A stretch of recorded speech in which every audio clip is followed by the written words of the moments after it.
கண் கொண்டு தன் கண்ணை கண்டவர்கள் கிடையாது. என் கண்ணை காணுகிறேன், இமை ரெண்டும் அசையாது.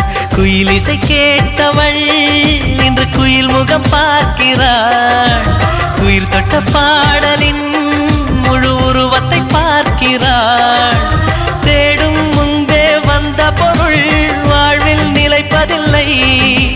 தேடி தேடி கண்ட பொருள் எளிதில் தொலைவதில்லை.